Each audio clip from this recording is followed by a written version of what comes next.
All right, it's getting ready to go here.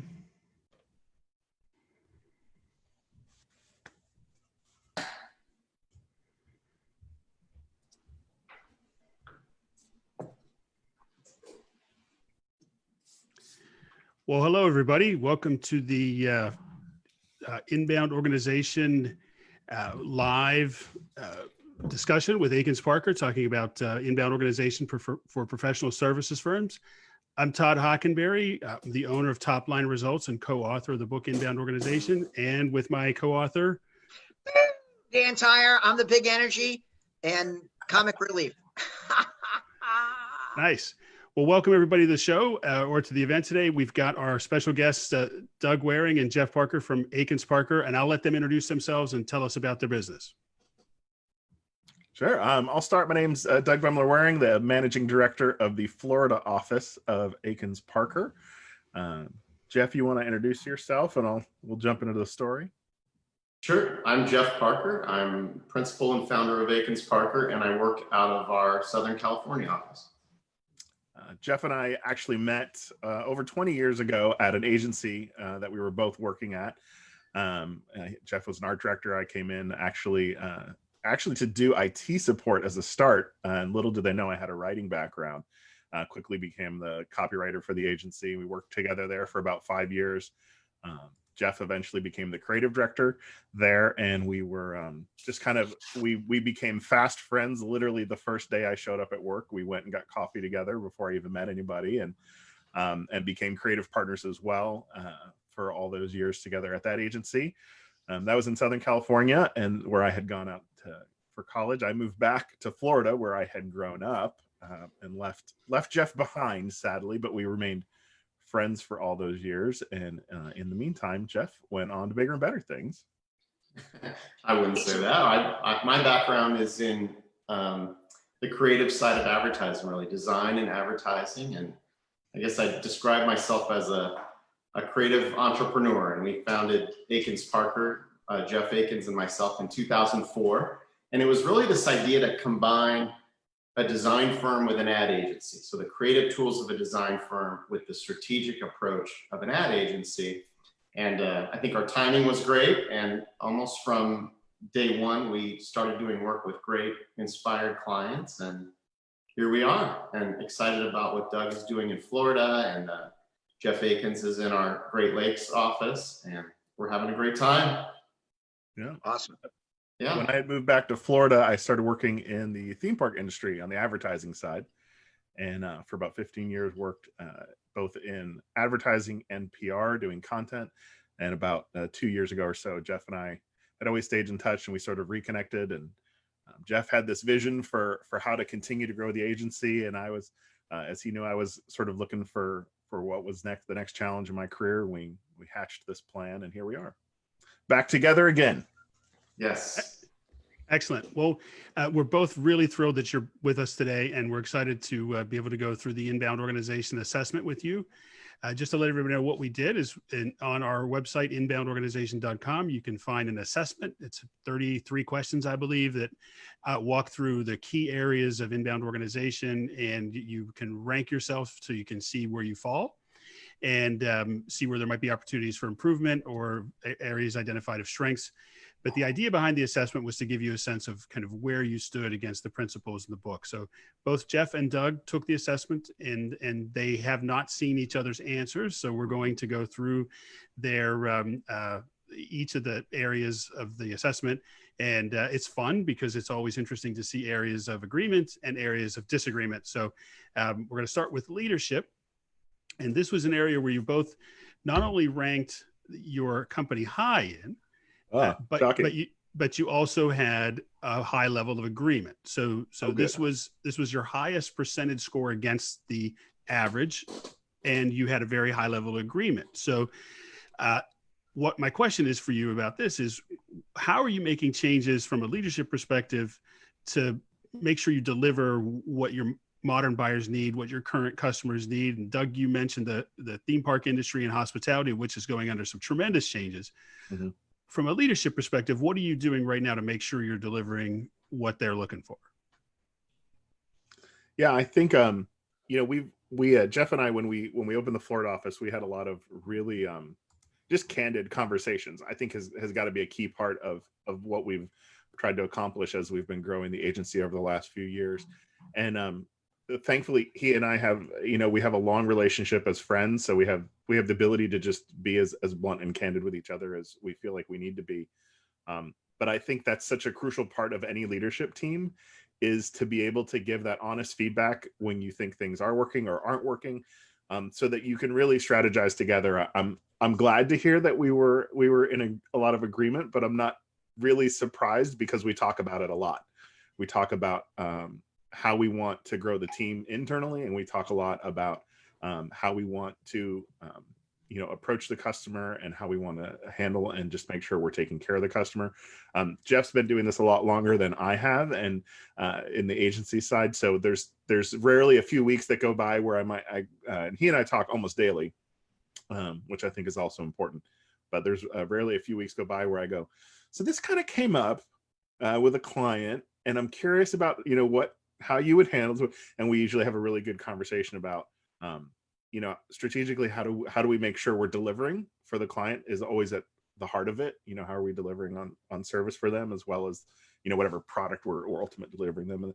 But the flip side is also, how are we being responsible owners and leaders of the company? How are we handling the team and making sure we're not unduly pressuring them? So I think that candid conversation and that frequent conversation is pretty key.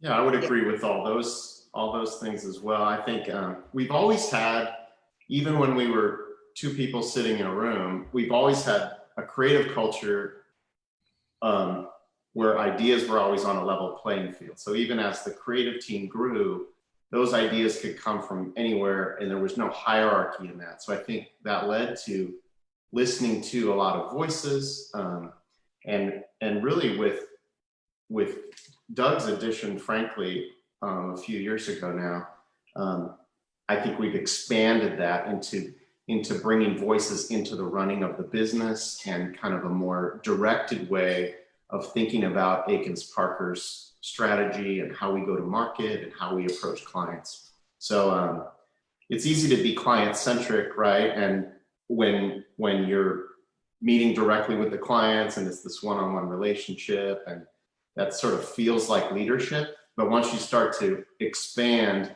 that's the true test, because does everybody have a voice? Are there big ideas coming from different places? So I love the kind of frankness that Doug and I can communicate with. And then I think just this posture of humility is a big part of that too, that came from that creative culture in the beginning. Yeah, so nice. There's So an nice. old Bill Bernbach anecdote, one of the titans in our advertising industry, who apparently kept a piece of paper in his wallet that said the customer or the client might be right, and I think it's that idea of just, we a lot of time we think we have these great ideas, and that's what we're paid for, right? We're paid to come up with big ideas and big solutions, creative problems to real to creative solutions to real business problems. But you always have to be open to the insight from other people, especially your client, who knows their business better than you. You're providing a really valuable outside perspective, but at the end of the day, it's a partnership. That's how it works best. HubSpot calls that transparency, right? And transparency is super important for building your culture. And Jeff, would you say it's a little harder to do this in a remote world where everybody's on Zoom rather than in a office? I'll speak for myself. I was resistant to it because we've had clamorings to work from home for many years, as I'm sure a lot of organizations have. And I value that human connection, especially when we talk about brainstorming and being able to share bad ideas and the freedom to embarrass yourself, if you will, and to not have to present more formally, which was my assumption of what these Zoom calls would be and work from home would be. And I would say it's been the opposite in a lot of ways. Now, I think we can qualify, I don't think it's a perfect solution, but I think there's definitely ways in which Zoom calls and having to kind of face the camera and make sure everyone has a voice, that's been really valuable. And we found that, in fact, it's kind of leveled the playing field created an atmosphere of more ideas being shared and I'd say more collective decision making. Yeah, I think It's interesting. I'm going to steal that, Jeff, the opportunity to share bad ideas. I like that. Yeah. I like everyone has a voice. Oh my goodness. I'm going to be telling everybody this week. My friend Jeff Parker says everyone, because right, we believe in diversity, inclusion, diversity, and belonging. But that is an eloquent way. And Todd and I write about this in the book all the time, that at HubSpot, it doesn't matter if you're an intern or the CEO, we have a wiki. And when we were writing the book, I'm like, we were talking about these complex leadership ideas and how you get everybody to understand it. And I'm like, you just put it on the wiki. And Todd like shakes his head. He goes like, Dan, no one has a wiki, right? I'm like, everybody has a wiki. How can you run a business in 2019 and not have a wiki? And he's like, Dan, calm down, right? The explanation of these complex leadership kind of components, like everyone has a voice. That's such a beautiful thing, Jeff, right? That's such a great way of explaining your culture. That's such a great way of saying, no, that's part of your responsibility at the firm, right? Is part of like the new way of doing business. Yeah, it's interesting. I think that humility that I mentioned that Doug especially has brought to the business is because I think every leader thinks there's a wiki, right? They think, oh, I would never get upset if a raw idea came into it. But in fact, there's a lot of reasons why people don't share that I've not been aware of, right? And of course, just the posture of maybe just who you are. You're the founder. You're the big kahuna. You're the big dog. Not everybody knows you the way Doug knows you, right? Yeah. And so if you've been there for 6 weeks, you're stroking your chin, go, Doug says everyone has a voice. Does he really mean that? And in many cases, obviously you mean it. But if you've worked at someplace else where they say innovate on the wall, and then the first time you innovate, they're like, no, we don't do that here, right? You're a little bit skeptical of understanding whether that guy Doug and that guy Jeff really wants you to have that voice. So articulating it all the time and doing the Zoom meetings and the one-on-ones, like, no. This is what I mean. Giving specific examples is hugely important in building that culture where you're walking the walk as well as talking to them. Yeah. You know, Dan, to get to your a little tactical answer to when you asked about, you know, what's it like now building this culture remotely. You know, we obviously had the advantage of we had existing relationships with the whole team before we went remote. So we haven't had to onboard anyone, which I'm sure is a whole other challenge. I think part of what's been successful for us is just being really intentional about the time, right? We recently retooled our weekly staff meeting in light of that and kind of how we go about that. My account director here in Florida and we have a standing meeting every morning at 9:30 that we spend about a half hour. Normally it would just be you show up in the office and you just start talking. Oh, how's it going with this client? Where's this project? But if you don't, you know, and it just sort of happens. But having to be a lot more intentional about that. One-on-ones, it's interesting you just mentioned one-on-ones. They're a little different for me now. Even though you're still carving out that time and saying, hey, let's talk about you, how's your career going, how are you feeling engaged, and from an engagement perspective, it definitely, you know, you could have not seen this person for 2-3 hours because you're working on stuff, and then it's like, oh, we're going to jump on a chat, and it can feel kind of weird at first, but it's still the value of it so important. So I think it's that intentionality about planning, scheduling time, and really thinking through what are the things that might have just happened in the office and trying to think through that. And now what do we intentionally need to do to maintain the spirit and the culture of what we were doing now that we just don't have the casual interaction? Exactly. I think that's one of the reasons why the book, The Inbound Organization, has been so popular in the global pandemic, is that people realize this is a huge competitive advantage. And they realize that the inbound process of making sure that you have a alignment of all of the employees, that you have a M spot, which Todd will explain a little bit later in the presentation, where everybody understands what your culture is. We have a whole chapter talking about how you archive that culture so that everybody knows everyone has a voice. And you have to do it all the time, Jeff, as you know. right? Especially when they're remote, because sometimes they'll forget or they'll be skeptical or they'll hear rumors, right? So constantly reinforcing from the senior management team is an important component. I think a big part of that for me has really been admitting that we haven't always been good at it. I think especially when you're in a culture where you're creative directing. The obvious thing that's happening there is you're changing work that's been done, right? Or inspiring people to do something differently. And so it's hard for that to live alongside keep saying these things. So I think part of the issue is just realizing, like you said, that you always have to be kind of revisiting the invitation to do that. All right, well, let's well, that very good, guys. We've got through our first question.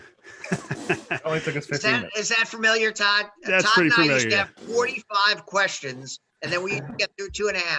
Yeah, Right. exactly. And then I would like go down these tangents and Todd would be like very politely and professionally say, Dan, can you stick to answering the question? I'm like, no, this is too important. And that was an important one. The culture thing is very important to the inbound organization. Yeah. It reminds me, Dan, just to make this even longer on Todd, people often ask, how long should a blog post be or how long, and it's like, as long as you need, but it's got to stay interesting the whole time. Right. So maybe we get through 2 questions as long as they're good, which I guess the audience will tell us at the end. Right. That's right. That's right. We want it to be human, right? The whole idea and the whole concept of inbound organization is you treat people like human beings. Now, if we were in the same room together and Jeff was going on a little extra about explaining this, we would never interrupt him, right? And it's important, right? Because it's first of all, it's a great story, right? Somebody's been in business. Would you say 2004, Jeff? That's right. Mm-hmm. That's almost 20 years, right? Clearly not a math major, but that's a long time. And you've seen all of those changes. And now, like, this is just the cherry on top. Now you have to do it in multiple cities, in multiple states, right? With a whole different way of kind of establishing this culture is a great way to move. That's like the challenge of being an agency owner. All right, let's segue into the second area in the assessment, which is mission and vision. Also an area where you had a fairly high level of agreement, but not as high a overall ranking as you did on leadership. So I know this is something you've been working on. So tell us what your company mission is and how did you arrive at it, and maybe a little bit about the process of getting there. Cool. Yeah, this has been something we've been working on a lot lately. You want to take it, Jeff? I mean, I think, Doug's right. I mean, in some ways, we were founded in 2004, but it feels like a brand new day for a lot of reasons. I think the addition of those multiple offices, I think the pandemic has clearly done that. And that's all layered on top of, a rapidly accelerating business climate, I'll call it. So whatever, however we want to couch that, change, technology, evolving, all those things. So I think, and the addition of all these kind of new minds and new ideas around the business, we started organizing leadership calls to kind of reassess, well, who are we? What is our mission? So we're really in the heart of that process, but I'm excited by where it's landing. And that's something like we help inspired clients. Actually, I'll read it exactly. We help inspired clients discover and craft their stories in a way that moves people. So there's really 3 thoughts there, right? And there's an element of kind of qualifying who we work best with. And we want to go on a journey with our clients. They need to have some level of meeting us in the middle somewhere, or at least inviting us into these ideas. So there's that first portion. Discover and craft stories is really around the strategy piece and then executing on that strategy in communication. And then it's got to be a communication that works, right? That moves people, that has an effect, that creates a shift in mind. So that's really where our mission is landing. And in some ways, it's growing out of how we are currently in market, which is find, build, and share the best part of you, which is really an expansion on that, and then an infusion of that into the organization in deliberate ways. Awesome. And why is it important to have a mission? Why do you guys feel like you've spent time and effort to define that great mission? Yeah, we this was something that, not to go back to intentionality, but when this kind of lockdown first started rolling around in March, Jeff said, "Hey, let's use this time to focus on ourselves and really hone some things." We opened the Florida office with a vision about what it could be, but like I wouldn't say we'd really documented a lot of what we kind of wanted to from a bit. We knew in our heads, but we hadn't put on paper. And so Jeff really led the charge to say, like, as an organization, let's really define this. Let's put this on paper and hone what we mean when we go out to market. And so I think that mission for us has been so crucial to galvanize not just, okay, what does it mean now to have this third office here in Florida, but when we talk about getting the team all on the same page, essentially, like everybody understanding. We talk about, mission is like, if you walk into the office and that's on the wall, not that we would paint it on the wall, because the walls are beautiful. I don't know if you've seen the California office, but help inspire people and give them purpose for that day. Like when I sit down on my computer, what am I really doing? So this was a process. Like we went from really esoteric to really functional. Yeah. Boring. And it's hard, right? Defining your mission. Did you know 92% of millennials would prefer to work for a mission-driven organization than just a regular company, right? Amazing, right? Yeah. And they are looking for that. They don't want to just a job. They want to do something that's meaningful, that's impactful, that really helps. And so if you're a mission-driven organization, right, then you're standing out. You're different than the typical agency. You're not just in business to like do billings. You want to do all those great things that you talked about. And so the Inbound Organization book helps you do that, helps you articulate your mission in what we call an M spot. We should probably explain that sometime soon. But keep teasing them about it. When Todd and I go into companies, right, and people say, yes, that's what we want. We're like, we always talk to the CEO first. We go, does everybody know the mission? He goes, yeah, absolutely, absolutely. And then we're like, okay, we're not so sure, right? And Todd has this nice way of like explaining to people, like, I'm like, there's no friggin' way that everybody knows. And he's like, no, it may be a little bit more complex than you thought. And in fact, there's usually a huge difference between what the like senior executives think and the rank and file. And so the M spot helps everybody stay on the same page. Yeah, I think I heard I think it was Dave Ramsey said once, until your people can do an impression of you talking about your mission and vision, then you haven't said it enough. I like that. Exactly right. I mean, we've all seen it, right? You go into somebody's office and you see the mission on some frame on the wall. It's all dusty and nobody's seen it, or it's not relevant. It's not useful. So the mission ends up becoming the founder's ego or some sales target or what their team thinks, right? Oftentimes the team is what determines the mission versus the company. So mission's absolutely critical. And one example Dan's talking about is we had about 100 people in a room, and I asked them who in the company knew the mission. So 100 people, one person put their hand up, and it was the CEO. And I said, we've got a problem. There's your problem right there. Right? The CEO knew it. He wrote it, but it wasn't real. So let's segue a little bit into culture from mission, because we've talked about culture a little bit here. Mm-hmm. And this was an area where you both were fairly close in agreement, though Jeff was a little lower than Doug. So I want to ask you, you're an optimist. Nice. Well, your culture in Florida must be better. You have like 3D printers there and ukuleles. So you have a 3D printer? He's got a 3D printer. 3D printer. I heard that. Wow. What's it like having a 3D printer? Oh, that was one of the tangents we were warning you about at the beginning. Is it cool to have a 3D?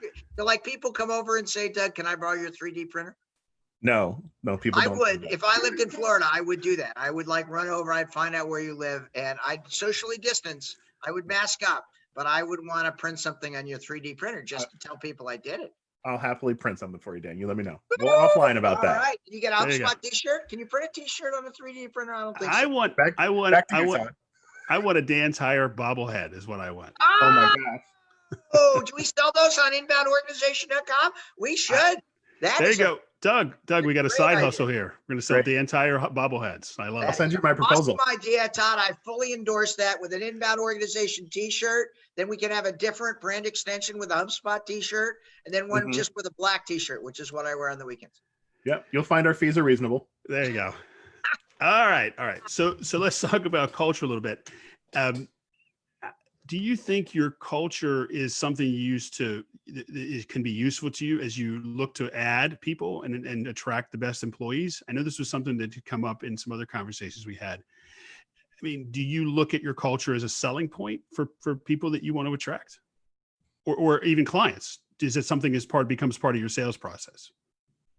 Yeah, I don't think we've been deliberate about that, if that's the nature of your question. I mean, I think to the degree that we have personal relationships with our clients, I think we have a level of personal connection when new folks come in to join the team.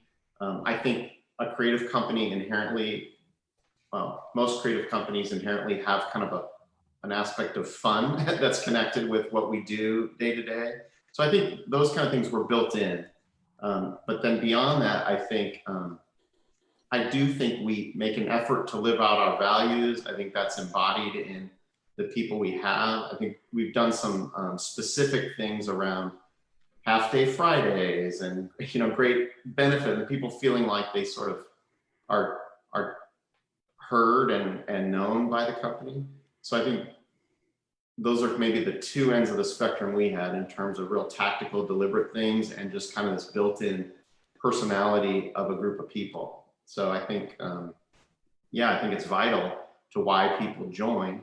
I'll include the office environment too, which we learned the hard way through one chapter of our business, that having a creative space to work in for us meant a lot to culture. It meant a lot to bringing in talented people that wanted to be there. And so that's an interesting absence during the pandemic right now. But I'd say that's how I would look at culture currently and kind of what we've done around it. Yeah, I completely echo Jeff, what he's saying. We, I think a couple of the values that we have internally are a curious team and fresh thinking. Those are things we really look for. And I think internally, when you're bringing in new candidates to work there, new team members, you want people that align with your values. So you got to know what your values are to start with, right? And then you have to reflect those, right? Those should be apparent. Those should be obvious in your workspace and how you interact, so that when people come in, they either go, yeah, that's what I want too, or that's not what they value, and you say, thanks so much. You obviously have a better fit somewhere else. I remember the first time after I had opened the Florida office and I had gone out a couple months later, maybe a month later, to California. We were all doing lunch together, like the whole California office. And so I just kind of asked, I just went around the table and literally said, what attracted you to Akins Parker? Like, why did you, there's, any number of design agencies in Orange County and LA. Why did you come here? And to a T, almost each one of them was some cultural value. It was the office was super creative, and I'm a creative person, and that reflected a value that was important to me. That fresh thinking, that curious person. It was the people they met. You know what I mean? It was all cultural stuff. And no one said like, oh, well, the healthcare package was really good, even though we know that's important, right? No one said like, it's sort of this like, yeah, we know healthcare is important, and it certainly is. But the thing that's going to that's almost table stakes though, right? The thing that's going to make the difference is how am I connecting with your values? And I think the same thing's true with a client. Like if a client's coming to us, we're a creative agency, table stakes for us are you got to have creative thinking. You're going to have new ideas, right? But at the end of the day, hopefully they want to work with you. And Jeff and I are just kind of believers in being human. I know, which sounds a little ridiculous, but sometimes it doesn't sound ridiculous. Just we wrote a book about that, right? The whole inbound is being human. And it's kind of funny that you would say that. You're like, is that weird? It's not weird at all. It's just weird when you look at it through the lens of a typical advertising agency, which clearly you guys are not, right? But being human means you don't spam people with emails, means you don't call Todd Hockenberry to buy a car unless it's at least 12 years. Because one of the examples in the book, did you know Todd only buys a car every 10 years? right? And he hates when the car dealership calls him and asks him to upsell, hates it. He says, take him off the mailing list. He's got this great chapter where he's like, if you ever do this again, I'm going to like call the president of Toyota or whatever like that. And like that's treating people like human beings. It's not like treating them like just somebody to market to, right? The whole inbound revolution and inbound organization is all got a solid foundation in being human. Yeah, and I think each of us has worked in a big business, if you will, a big corporate environment, and it just gets lost so quickly sometimes. And I think at the end of the day, people just want to work with people. They want to work with people they can trust, and they want to work with people they like. Yeah. Yeah, I love how your mission is going to relate to culture when you talk about the idea of kind of helping you tell your story. You know, helping and story are two big words for me, right? And I love that focus because I work with a bunch of other agencies, and oftentimes it devolves into a senior person kind of builds a relationship, sells the job, and then it very quickly goes to an account manager level and a team that may or may not have a lot of experience or connection to telling a story or really understanding how to do it, but they are functionally capable, right? They know the nuts and bolts of a tool like HubSpot. They know how to create emails and do automation.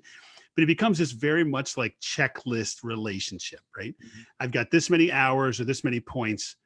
Don't get me started about points. If you talk about points, you drive me insane. I hate that I hate that with a passion, because every time you talk about points, every owner of every customer and decision maker in the world says, how much per point? And then you say it's $100 a point. So you're still selling hours. It drives me crazy. But anyway, I digress. Deep cleansing breaths, Todd. It drives me nuts.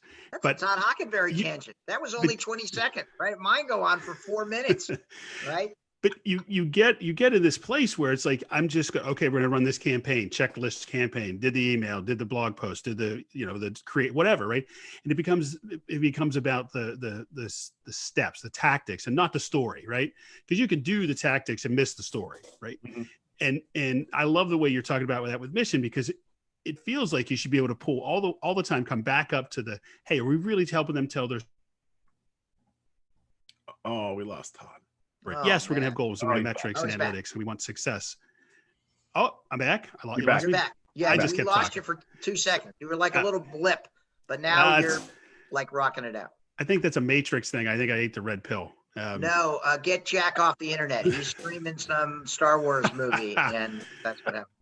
All right. So anyway, I love how you connect the mission and the culture back to the customer story. Good stuff. Yeah, that's what we say in the book, right? We talk about customer experience as your greatest competitive advantage. And we're big believers in culture because it matters. And in my generation, you just want a job. In today's generation, people want to do things that are meaningful and that add value, just the way you guys explained it, right? So when everybody has a voice, that's the kind of place I want to work for. That's just super cool. Everybody needs to know that. Your clients should know that. Your employees should know that. You just have to remind them frequently, right? And the M spot is a great way to do it. All right, well, let's move on to the book too. Go ahead, Jeff. I said this is a bit of an unsolicited plug, I guess, but I think I love thinking of your book. I've always thought of myself as like a Beckwith. I don't know if you are familiar with Harry Beckwith's books or something. This is kind of classic human connection in a service business. And that's how do people relate to people? And I think what's great about the inbound organization is now you're sort of giving it tactical teeth in a world of digital and online communication. So I think it's this nice little continuation of all these ideals that we've always held. Sort of how do you, even when we started our business, we always talked about our most important statistic is length of client relationship. How do we will be of service to their cause over maximizing the budget, or you talked about points or retainer negotiations. It's like if you get to that point, you're sort of starting on the wrong foot. So anyway, I digress now. But okay, so just so that you know, we hear that all the time. Lots of people are like, this is the way we run our business. Right? It is a little bit different because you need to be intentional about how you do it today. You, just like Todd was suggesting, you have to tell everybody in the interview process that great quote. right? You have to make sure that you're living it on a regular basis. And those companies are going to win, especially in the global pandemic. The reason why the book is exploding now is because people are picking up inbound because you don't have a choice, right? You want to be helped, not sold to. You want to make sure you don't tick off Todd. If you're selling to Todd, you want to make sure that you're not ticking him off. And he's very particular.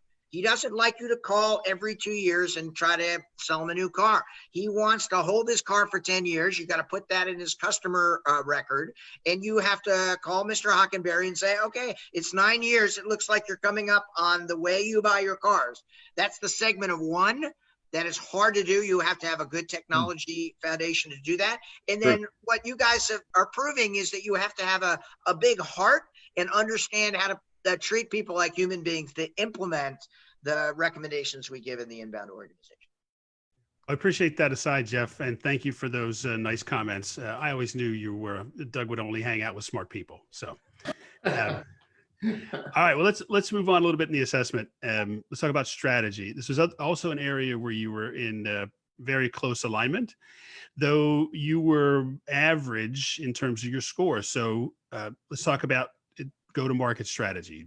Do you have a documented and agreed upon strategy for going to market and targeting your ideal buyers? You want me to go first, Doug? I Sure. feel like that's where we are now. So if you That's what I was going to say. put us back into, this moment of change for us and maybe for everyone. Okay, now we sort of know who we are. We know our posture and position toward the market. How are we going to get there? So I'm excited, and stop me as I go on too long about this one, but I'll do a quick synopsis of our strategy, but let me be clear that we haven't formalized it or haven't brought it in a great way into the organization. And that's that media is fracturing, all these different avenues and places to communicate in our business, right? And then technology is fracturing. There's new ways of communicating and new skill sets across groups of agencies. So the trend has been towards boutique specialists, broadly speaking, and I know there's exceptions to this. And then on top of that, that's come from the client side as well. So the largest companies in the world, the greatest marketers in the world, it's less about aggregating all your communications. It's more about who's best to speak to this audience segment, who is best to do this type of a communication. Is it an event? Is it a partnership with an influencer? Is it a traditional Super Bowl commercial? And it used to be that was one place, and now it's a group of agencies. And so if you think back to 60s, 70s, 80s ad industry, there were these holding companies that came in and thought, you know what? It's really risky to own an ad agency because they fly high and then they fall and then they fly high. But if we own 6 ad agencies, we can sort of mitigate that risk, right, and own the market. So our idea was that, well, what if we thought of ourselves as a collection of boutique agencies? We know how to run a boutique agency. We know how to preserve culture and client relationship on a small scale. We know how to create a flat group of small people a small group of a flat organization that can communicate into those ideas. So what if we replicated that? And then it's interesting that that also sort of becomes this holding company, or kind of mitigates the risk of the ad industry. And I think meets it where it is. We get the benefit of new regions and new skill sets and new networks. So that's really where we're heading, and the idea behind opening up multiple options. And then really quickly, I'll just overlay, look where the talent is too. They come out of college and they want to start their own business, right? They can instantly have a voice and build a brand and be great at it. A lot of times the new technologies are growing out of the youngest people on the creative side of the business and on the account side of the business, for that matter. So what if we just name that? What if, as an organization, we said, we can teach people things, we can learn from people, but we can also teach people things in a few different categories. And what if we kind of deliberately invest in that and then create a plan in which we can almost graduate people out into their own business. And if we share their values and if they understand sort of our way of working, then why couldn't they open up another satellite office for Akins Parker and start to grow something they own? And so there's a business model around that, which I don't have to go into now, but that's kind of our plan. Great. Who doesn't want to work for somebody who has that philosophy where sooner or later they're good entrepreneurs? What you just described are good entrepreneurs. They want to open their own shop. They want to see if they can do it. And what you're saying is you're going to help. One of the greatest things about HubSpot is the way we treat our alumni. When I was in my first 4 startups, if you quit, I hated you. I'm like, you're dead to me. There's no way I'm ever going to talk to you, Doug, even though you have a 3D printer, right? But at HubSpot, we're like, no. You helped us build a great company. You're an illustrious alumni, right? We give you coffee mugs. We invite you back. We appreciate everything that you've done for the exact same reason you just talked about. And that's actually a great recruiting tool. It actually, of course, you're going to use HubSpot when you go to your next job. Of course, you're going to think about Akins Parker when you go to your next opportunity. Of course, you're going to want to think nicely about that. That's what being human is all about. Oh, there's a couple of people who are on the Facebook page now. So what Todd is going through is the assessment, right? And Todd, just give 30 seconds on what the assessment is and where people can find it. Yes, go to inboundorganization.com, hit the button that says assessment. There's about 33 questions. It'll go through each of the main areas of the book and give you a guideline on where you fall in terms of how much you've adopted the inbound principles, but also give you some ideas where you might want to look for some areas of improvement. And in our next section, we're going to get to an area of improvement for Akins Parker, at least based on your assessments. How dare you? How dare I? No. The assessment is very good. Got to give a shout out to Izzy down at IDS, who helped us create the assessment. But I forget who thought this up, but Todd and I, when we were writing the book, said, not everybody's at the same place. You guys are clearly advanced. You think about culture. You've implemented culture. You talk eloquently about culture, right? And everyone has a voice at our agency. I'm gonna be talking about that for 30 days, right? Not everybody's there, and people are like, I don't know if we could do this, right? Todd and I had an engagement last year where the marketing department brought us in because they're like, no, we're all inbound. No one else is. And Todd, we see that a lot, right? In your industrial and manufacturing companies, the marketing folks get it, right? But senior management, not quite as on board as Doug and Jeff, right? Well, one of the things that, to go back to your question about, because I know you guys are big on client personas and intentional go-to-market strategy, what you were asking about. One thing we did, and to Jeff's point, that's sort of where we are in our process right now, is really trying to define that, understand that better.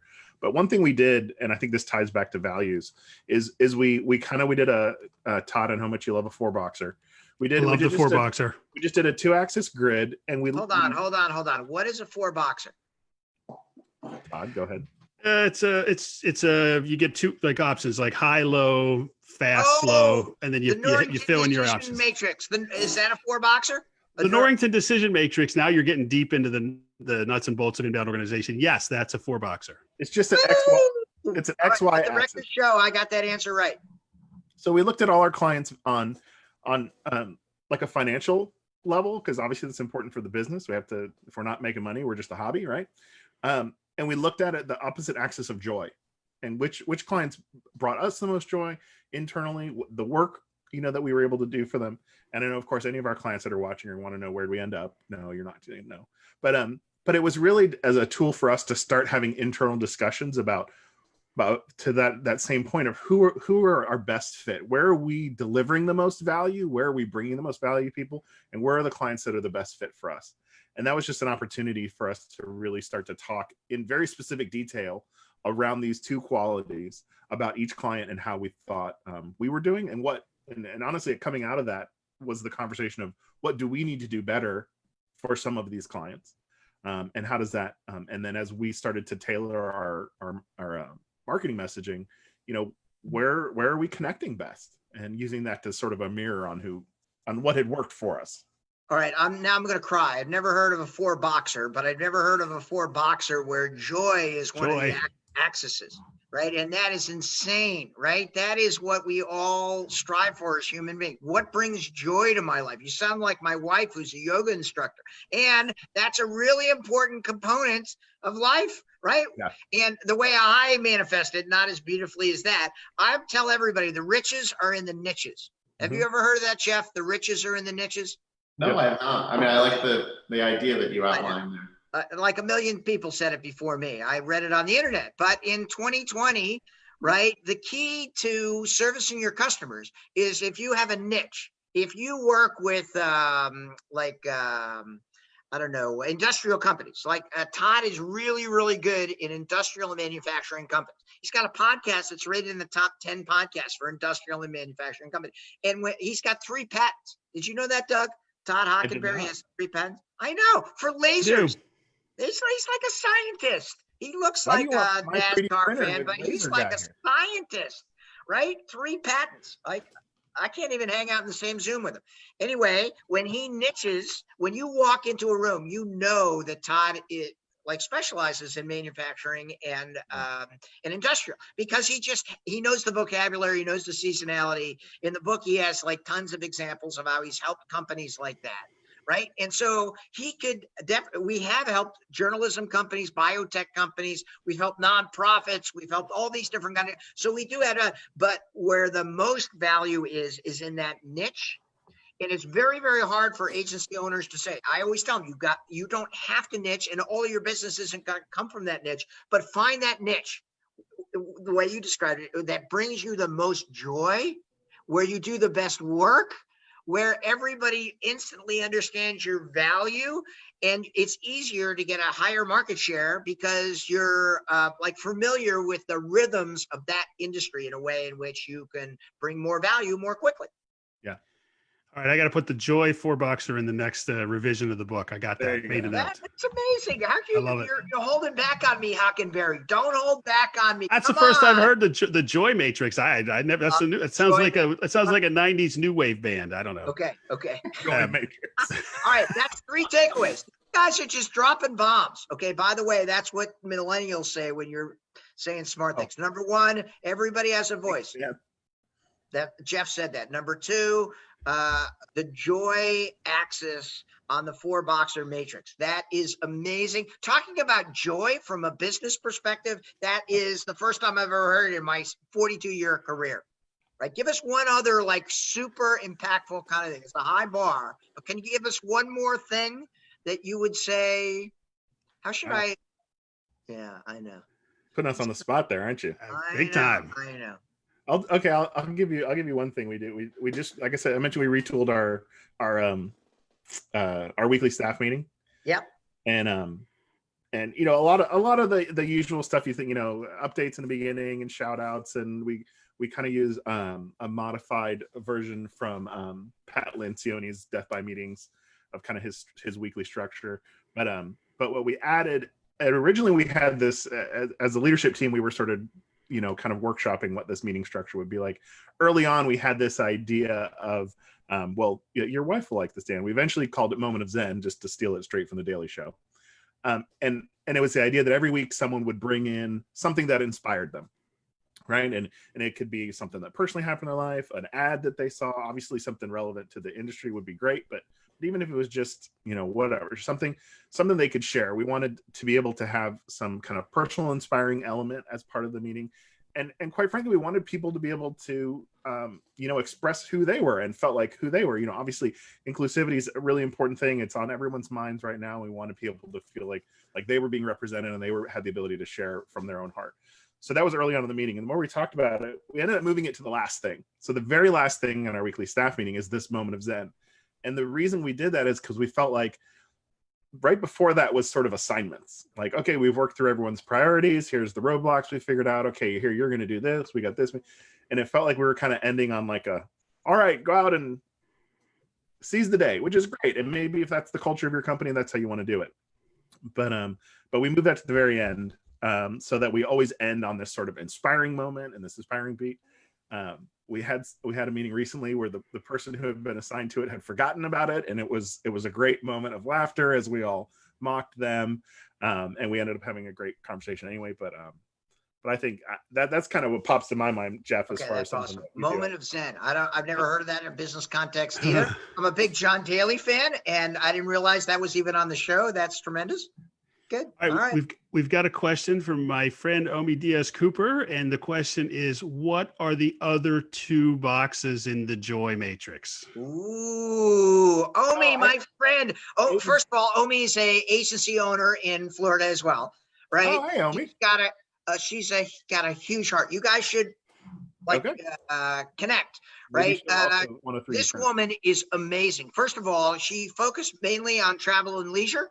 And guess what happened to that industry in February of 2020? She's like, Doug's now, familiar.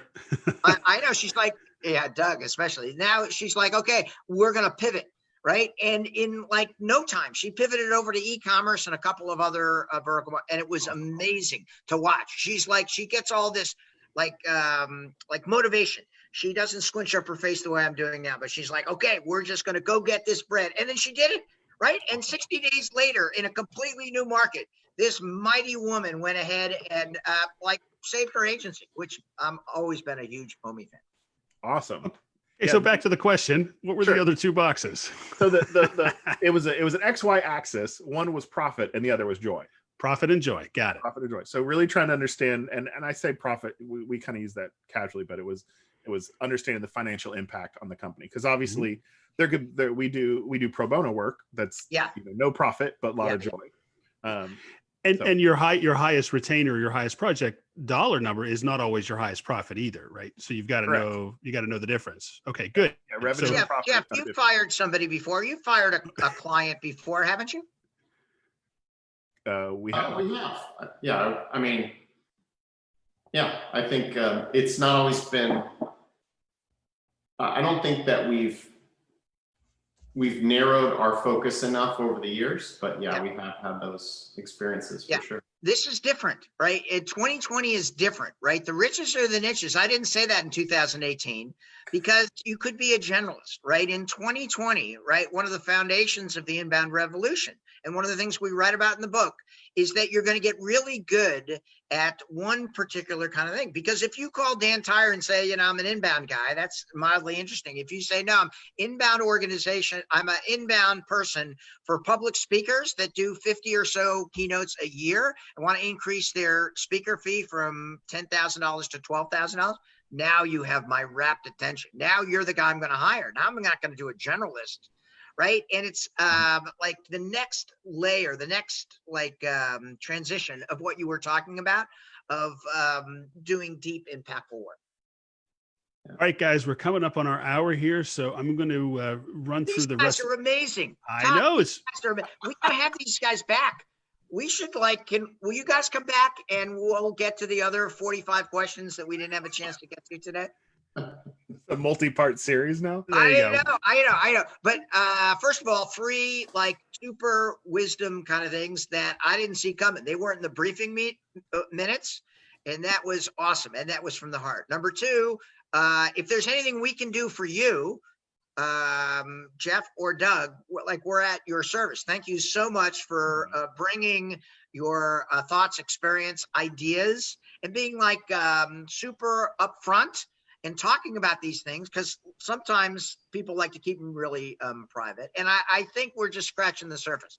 I think just getting through the assessment is the start, but now we want to understand where you are in the process, and a future session maybe, of how you take what you learned and apply it so that you could be a better agency. All right. So just a quick summary of what's left in the assessment. There's a technology piece where the key point there is creating a centralized view of the customer, where everybody in the team knows everything that's going on with the customer. You both ranked that very low, and it was actually the area that was the lowest score for both of you. So that's something to think about. Back office and ecosystem were both, you were in agreement and alignment there. The one where you had the biggest variance in your answers was customer service and success. Significant difference here by far. So this was about proactively helping your customers achieve success with your services. So, Doug, you were low on this one. Jeff, you were high on this one. So why do you think there's a disconnect there? I'm just curious. I think Well, I I can. can say Sorry, go ahead. how I sort of looked at that line of questioning, and I looked at it as while we don't have a central kind of technology solution for that, which is maybe the intent of the question, what we do have are individuals with personal relationships and an almost daily communication with our clients. So if the key is sort of listening at a personal level to the needs of the customer, I feel like we do that really well. So that's where I was coming from in terms of success. Now, obviously, to scale our business and to kind of grow the number of people that can be of service, I think there's big opportunities there, which maybe, Doug, is that how you were thinking of the question? Or counter what I said? No, I agree completely with what you said. And we talk a lot about how, like, at the end of the day, we are in a service business. Part of that service might be disagreeing with the client. That might be good service, but at the end of the day, we're serving clients. So I'd be curious as to which questions informed that section. Can you shine a little bit more light, Todd, into what area this was? No. Oh, well then. Gives too much away, I think. Right. I'd have to, let me see if I can do this real quick here. Open it up. I do agree. We don't have one for next one. Let's save that for next time because we're coming up on 5 minutes. Any final words from Jeff or Doug, right? First of all, on behalf of the Inbound organization, Todd and myself, Dan Tyre, thanks so much for coming on and doing some really cool stuff, right? Is there anything you want to share with our audience about your company or you guys? Well, I'll echo the thank you. I think it's been a great learning process for me personally, and I think that just the overriding idea here is how do we listen? How do we listen better? It's at the core of the work we do for our clients. I think it's at the core of probably leading well, and it's probably at the core of strategizing and implementing a strategy. So I think that's the biggest thing that really you've kind of reawakened us to with Inbound organization, and I appreciate it. Our pleasure. You guys have been great guests. I really appreciate you taking the time to do this. And I know it's going to cost me at least one lunch with Doug, which is fine. I owe him one anyway. So, and it's going to cost me my 3D printer here at some point. There you go. Yeah. The Dan bobbleheads are going to be on the Inbound organization store in the next 30 days. So that's Bob number 4, right? I forgot about the Dan bobbleheads. We're going to look into that brand extension. All right, Todd, if people want to buy the book, where do they go? Inboundorganization.com. You can buy it there. You can buy it on Amazon. Just search Dan or I's name or Inbound Organization. If you want to buy in bulk, we sell them directly through our website. You can buy quantities of 5 or more at a heavy discount. And feel free to reach out to us if you have any questions about that. The assessment is on inboundorganization.com. Follow us on LinkedIn, Facebook. Please share this. And if you would like to be a guest or we'd like to interview you, reach out to me or Dan, and we'd love to get you on the schedule. Doug and Jeff, again, thank you very much. And if you need your story told, if you're listening to this and you're in the market for marketing services, these guys, you can't go wrong. Go with Akins Parker. Thank you. Thank you, gentlemen. We really appreciate it. Thanks, everybody, for paying attention. Dan, thanks as always. And I'm Todd Hockenberry. Dan Tyre. He froze again. Oh, my goodness. The worst possible moment. I know. It's a pretty good look, though, don't you think? He's right in the middle of trying to make it a point, right? You got to tell his teenage son not to stream the